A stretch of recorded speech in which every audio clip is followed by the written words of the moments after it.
Hello students, BA Part 1 Sociology second paper. Today our topic is दलितों की परंपरागत समस्याएं. ओके,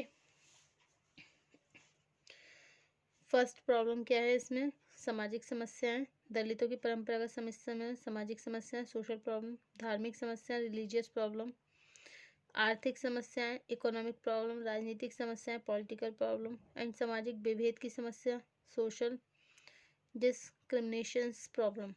ओके, तो दलित जातियों की परंपरागत समस्याओं का तात्पर्य उन समस्याओं से है जो स्मृतियों के समय से लेकर किसी न किसी रूप में 20वीं शताब्दी के आरंभ तक बनी रही. ओके, इसका उल्लेख करते हुए पणिक्कर ने लिखा है, जाति प्रथा जब तक अपनी यौवनावस्था में थी तब इसके पांचवें वर्ण की दशा कई प्रकार से दासता से भी बुरी थी. ओके, दास केवल एक व्यक्ति के ही अधीन होता था, लेकिन अछूतों के परिवार पर तो गांव भर की दासता का भार होता था. जाति व्यवस्था के नियमों से उत्पन्न अनुसूचित जातियों की इन परंपरागत निर्योग्यताओं को सामाजिक, धार्मिक, आर्थिक तथा राजनीतिक और विभेदीकरण जैसे भागों में विभाजित करके समझा जा सकता है. ओके, सो फर्स्ट है आपकी सामाजिक समस्या, सोशल प्रॉब्लम. दलित जातियों की सामाजिक समस्याओं का संबंध उन निर्योग्यताओं से है जिनके अनुसार उन्हें विभिन्न सामाजिक सुविधाओं को प्राप्त करने के लिए अयोग्य मान लिया गया. इन जातियों को सवर्ण हिंदुओं के साथ संपर्क रखने तथा सवर्ण जातियों द्वारा उपयोग में लाई जाने वाली वस्तुओं का उपयोग करने से वंचित कर दिया गया. सार्वजनिक कुएं, तालाब और पार्कों का उपयोग करने की भी अनुमति उन्हें नहीं दी गई. मनुस्मृति में यह व्यवस्था दी गई कि अस्पृश्य जाति के लोग गांव के बाहर रहेंगे. उन्हें शिक्षा के आधार से वंचित कर दिया गया. यहाँ तक कि सवर्ण व्यक्ति नाई, धोबी, कहार जैसी जिन निम्न जातियों से सेवाएं लेते थे, उन जातियों को भी अस्पृश्य जातियों के संपर्क में बचने के निर्देश दिए गए. पणिक्कर का कथन है कि सबसे विचित्र बात यह है कि स्वयं अछूत जातियों के अंदर भी एक दूसरे से उच्च और निम्न जातियों का एक संस्करण विकसित हो गया. ओके, तो ये हो गई आपकी प्रॉब्लम्स ऑफ दलित में सोशल प्रॉब्लम मतलब सामाजिक समस्याएं. दलित आपको क्या बताया था डॉक्टर अंबेडकर ने? I am repeated again. Doctor Ambedkar ने दलित शब्द का प्रयोग करके कहा कि जो जातियां गरीब, शोषित तथा सामाजिक और धार्मिक अधिकारों से वंचित हैं, उन्हीं को हम दलित कहते हैं. ओके, किसे कहते हैं दलित? जो कि गरीब हैं, शोषित हैं, सामाजिक और धार्मिक अधिकारों से वंचित हैं, उन्हीं को हम दलित कहते हैं. इस कथन से स्पष्ट होता है कि दलित शब्द से अभिप्राय उन लोगों से है जो उच्च जातियों द्वारा सामाजिक, आर्थिक और धार्मिक रूप से शोषित होने के कारण, तरह तरह के अभावों के कारण गरीबी के निम्न स्तर पर हैं तथा सामाजिक अपमान के साथ उन्हें विभिन्न प्रकार के उत्पीड़न का शिकार होना पड़ता है. वास्तव में दलित शब्द परंपरागत अछूत शब्द के ही समांतर है. ओके, कुछ व्यक्ति ये मानते हैं जिन जातियों को हम अनुसूचित जातियां कहते हैं उनमें सभी जातियों में सम्मिलित उन्हें सब जातियों में सम्मिलित नहीं किया गया, जो भारत की जाति संरचना में पददलित और परित्यक्त रही है. इसी दृष्टिकोण से दलित शब्द अनुसूचित जातियों की तुलना में अधिक व्यापक है. ओके, अब नेक्स्ट आता है आपकी धार्मिक समस्याएं, रिलीजियस प्रॉब्लम. अनुसूचित जातियों को अपवित्र मानकर उन्हें किसी तरह के धार्मिक आचरण करने की अनुमति नहीं दी गई. केवल मंदिरों में प्रवेश करने पर ही उन्हें कठोर दंड दिया जाता था और काफ़ी कठोर प्रतिबंध लगाए जाते थे. बल्कि उनके धर्म ग्रंथों का पाठ सुनना भी उन्हें वंचित कर दिया गया. मतलब वो धर्म ग्रंथ का पाठ भी नहीं सुन सकते थे. मनुस्मृति में यह व्यवस्था की गई कि अस्पृश्य जातियों को ना तो देवताओं का प्रसाद दिया जाए और न ही उनके सामने पवित्र विधान की व्याख्या की जाए और न ही उन पर प्रायश्चित करने का भार डाला जाए. हिंदू जीवन में जिन 16 संस्कारों को आवश्यक माना जाता है, उन जातियों को उन संस्कारों को पूरा करने की अनुमति नहीं दी गई। यह मान लिया गया जो जातियां जन्म से ही अपवित्र हैं, उन्हें संस्कारों द्वारा शुद्ध नहीं किया जा सकता। ओके, अब नेक्स्ट है आपकी आर्थिक समस्याएं, मतलब इकोनॉमिक प्रॉब्लम। आर्थिक जीवन में अनुसूचित जातियों की स्थिति। आर्थिक जीवन में अनुसूचित जातियों की स्थिति एक लंबे समय तक बहुत दयनीय बनी रही। इन जातियों को केवल व्यवसाय करने की अनुमति दी गई, जो अत्यधिक अपवित्र होने के कारण सभी दूसरी जातियों के द्वारा त्याज्य थे। विभिन्न गाथाओं के द्वारा उन्हें विश्वास दिलाया गया कि यदि वे अपनी जाति के लिए निर्धारित कार्य नहीं करेंगे तो आगामी जीवन में उन्हें बहुत बुरी योनि प्राप्त होगी। अस्पृश्य जातियों पर धन के संचय पर नियंत्रण लगा दिया गया। सभी तरह की गंदगी को साफ करना, मरे हुए पशुओं को उठाना, चमड़े से सामान बनाने का काम ही नहीं, उनकी आजीविका का साधन रह गया। इन सेवाओं के बदले पुराने कपड़े, बची हुई जूठन और बेकार की घरेलू वस्तु देकर उन्हें संतुष्ट करने का प्रयत्न किया गया। मानवता के संपूर्ण इतिहास में अनुसूचित जातियां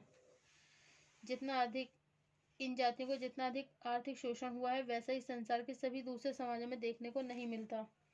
इसके बाद भी इस शोषण को धर्म के नाम पर संरक्षण देकर हम अपनी संस्कृति पर गर्व का अनुभव करते रहे। ओके, अब नेक्स्ट है आपका राजनीतिक समस्याएं, मतलब पॉलिटिकल प्रॉब्लम। ओके, राजनीतिक समस्याएं। राजनीतिक क्षेत्र में भी अनुसूचित जातियों की समस्याओं का रूप बहुत गंभीर रहा। इन जातियों को शासन के काम में किसी तरह का हस्तक्षेप करने, कोई सुझाव देने, सार्वजनिक सेवाओं के लिए नौकरी करने पाने तथा न्याय पाने का कोई अधिकार नहीं दिया गया। ओके, सामान्य से अपराध के लिए उन्हें इतना कठोर दंड दिया जाने लगा कि वे कभी अपने अधिकारों की मांग करने का साहस नहीं जुटा सके। इसके फलस्वरूप उच्च जाति का कोई भी व्यक्ति अस्पृश्य जाति के किसी भी व्यक्ति को इच्छा अनुसार अपमानित और प्रताड़ित कर सकता था। ओके,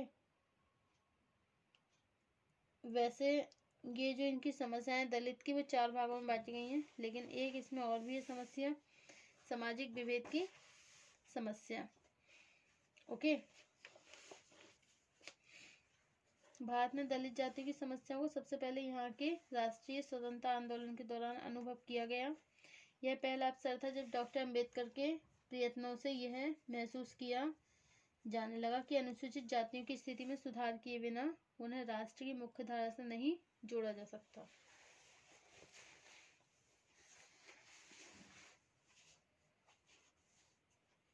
ओके,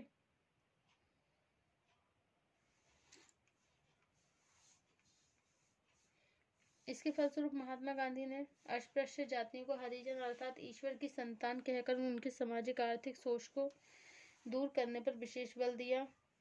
स्वतंत्रता के बाद जब अस्पृश्य जातियों को अनुसूचित जातियों के रूप में मान्यता देकर उन्हें संवैधानिक रूप से विकास की विभिन्न सुविधाएं दी गई, तब यह समझा गया कि बहुत जल्दी ही अनुसूचित जातियों की समस्याएं समाप्त हो जाएंगी। यह सच है कि पहले की तुलना में अनुसूचित जातियों की स्थिति में व्यापक सुधार हुआ है, लेकिन आज भी उनके अधिकांश समस्याएं किसी न किसी रूप में बनी रहती हैं। ओके, अब नेक्स्ट है आपका सामाजिक विभेद की समस्या, सोशल डिस्क्रिमिनेशंस प्रॉब्लम। ओके, व्यावहारिक रूप से आज भी ऊंची जातियों के लोग अनुसूचित जातियों से सामाजिक संपर्क और खान पान के क्षेत्र में संबंध रखने में संकोच महसूस करते हैं। ओके, विभिन्न प्रतिष्ठानों में या तो उन्हें रोजगार की सुविधाएं प्राप्त नहीं हो पाती हैं, दूसरी जातियों की तुलना में उन्हें मिलने वाले आर्थिक पुरस्कार बहुत कम होते हैं। ओके, कानूनों के द्वारा अनुसूचित जातियों को हिंदुओं के धार्मिक स्थानों में प्रवेश करने का पूरा अधिकार है, लेकिन अनुसूचित जातियां आज भी इस अधिकार का स्वतंत्रतापूर्वक उपयोग नहीं कर पाती हैं।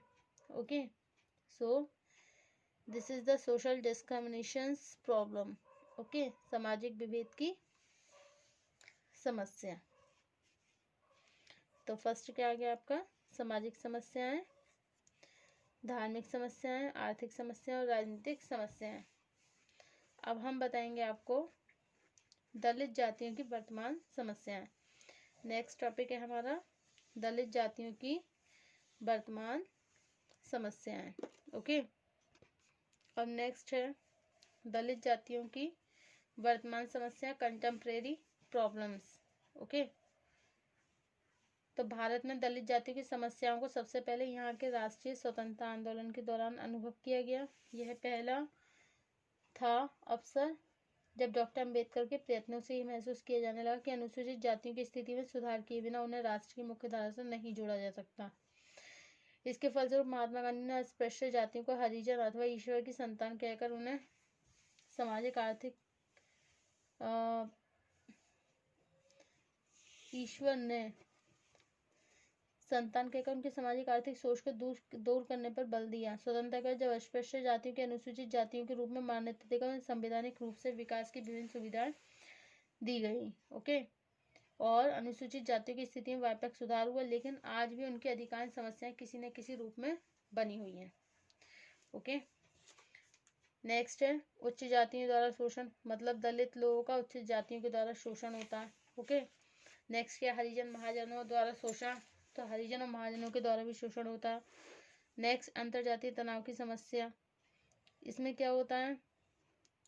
उच्च जातियों द्वारा उनका अमानवीय दमन किया जाने लगा। अनुसूचित जातियों के लोगों की सामूहिक हत्या, आगजनी, महिलाओं के साथ अभद्र व्यवहार, जमीन से बेदखली इस दशा का परिणाम है। ओके, अशिक्षा, ये लोग अशिक्षित रहते हैं। छात्र छात्राओं को अनुसूचित जातियों के बच्चों का प्रतिशत सबसे अधिक होता है, मतलब प्राथमिक शिक्षा के बीच ही छोड़ देने वाले जो छात्र छात्राओं से अनुसूचित जातियों के बच्चे होते हैं उनका प्रतिशत ज़्यादा होता है। अनुसूचित जातियों के बच्चों में साक्षरता का प्रतिशत लगभग 22 है। और सामाजिक आर्थिक विकास करने के लिए कुछ योजनाएं भी अनुसूचित जातियों के लोग उन योजनाओं का लाभ प्राप्त नहीं कर पाते जो उनका सामाजिक आर्थिक विकास करने के लिए बनाई गई हैं। मद्यपान, नशीले पदार्थों की समस्या, मद्यपान नशीले पदार्थों का सेवन भी करते हैं, शराब पीते हैं, स्मैक, चरस, गांजे, इस तरह के नशीले पदार्थों का सेवन पर व्यय करते हैं। ओके, सो इन सभी समस्याओं से ये सच है कि दलित जातियों का सामाजिक, आर्थिक, राजनीतिक स्थिति में उल्लेखनीय सुधार हुआ और भविष्य में अनुसूचित जातियों में उससे कहीं अधिक परिवर्तन लाया जाएगा, जिससे स्वतंत्रता के समय आशा की थी। Thank you for watching this YouTube channel.